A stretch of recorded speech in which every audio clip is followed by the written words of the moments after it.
going to be talking about the gamification of school activities because not everybody likes school, but most people like games, so if we can relate school to games, maybe it'll help us study better. So the first way that you can spend your points is by buying stuff to help you with your homework. So first thing you can do is buy a hint sheet. So maybe you're stuck on a problem, you think you know the answer, but you're not sure, so you buy a hint sheet, and it gives you a hint, and you're like, oh yeah, that's right, so you put down the answer, get the point. Another way that you can spend them is you just buy the answer. If you get really stuck on one, and you have no clue what it is, then you can buy the answer. But of course, this costs a little bit more than hints, so that way there's still a purpose for hints. The last way that you can spend them is that you can just flat out buy a homework assignment. But this actually costs a good amount of point, so you can't just buy all the homework assignments for getting other points elsewhere. So the second way that we're going to talk about how you can spend these class points is by abstinence. So let's say you have a teacher that marks you down and you lose points every time you're not there for class. Well, you can use these points that you get to make sure that you don't get marked down.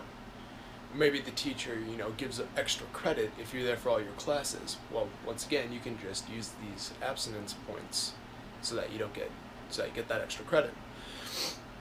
Another way that you can use them is notes. So you miss a class, you missed a class, but you missed valuable information that you're not going to get because you weren't there. And so maybe the teacher has a set of notes that you can take, but you got to spend some points in order to get these notes, which will be worth it because then you learn what you didn't learn in class.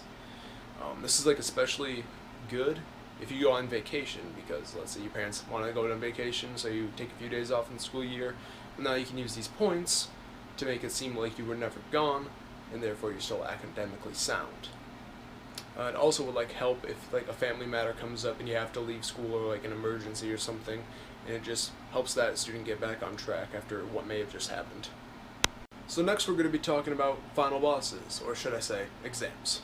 So basically a boss, it's something harder to fight, but since it's hard to fight, it gives you a good reward. And so in this case, exams are bosses, and the final exam is the final boss, the very last one you fight, so therefore the final boss will give you better rewards. So these normal bosses, they're just going to give you points. So if you get a 60% on the test, then you'll get 2 points. If you get a 70%, then you'll get 4 points. Get an 80%, then you'll get 6 points. If you get a 90%, you'll get 8 points. If you get 100%, then you get 10, because you did so good, you get more points.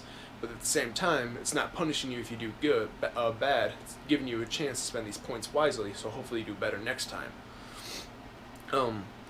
And so this also motivates you to do more and study more for exams, because you get more points and you can spend these points in class to make the class easier, but you also gain knowledge.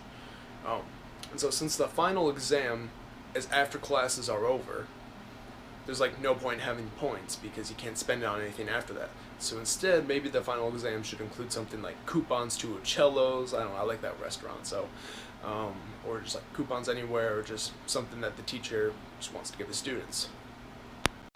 So throughout this class, you might have great success.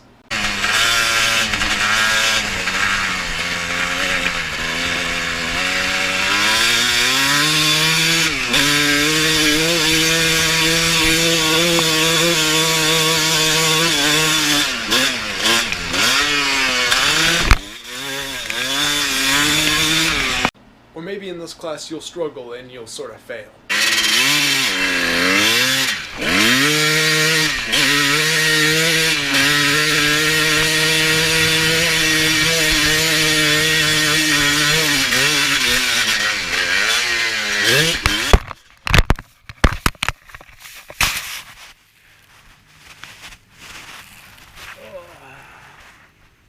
So the system is made to help both those who are succeeding and those who are failing, but we still have to prevent those who are succeeding from abusing the system to their benefits, that way making the class too easy for them.